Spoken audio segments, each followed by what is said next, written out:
Hello বন্ধুরা, জ্যোতি দিদির রান্নাঘরে আপনাদের সবাইকে স্বাগত। আমি একটি গীতা শ্লোক বলবো।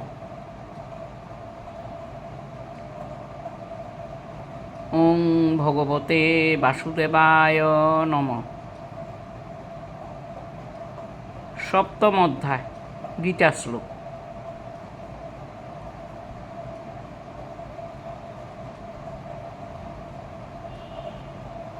কবি পুরাণম অনুশাসিতারম আনুরণীয়ম সমরেষ্ণুরেদ সর্বস্য দাতায় চিন্তরূপম আদিত্যবর্ণম তমস পরাস্ত উমিতে কাক্ষরম ব্রহ্ম বেহরণমনুষ্করম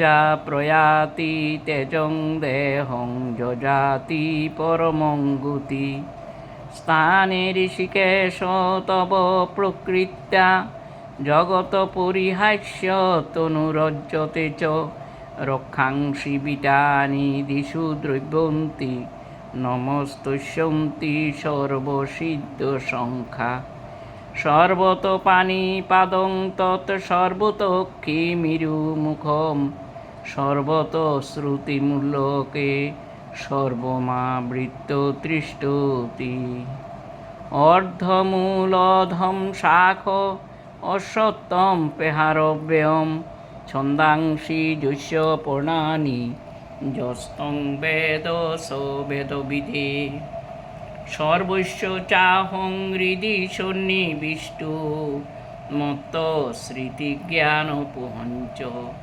বেদোচ্চ সর্বেমেব বেদ বেদান্ত কৃত বেদবিদে চাহম মন্মনা ভবমদ্ভক্ত মজ্জাজিমাং নমস্কুরু মাময়ি বৈশ্যসি সত্যং তে প্রতিজানে প্রিয়সী মে। ইতি সপ্ত শ্লোক গীতা সমাপ্ত।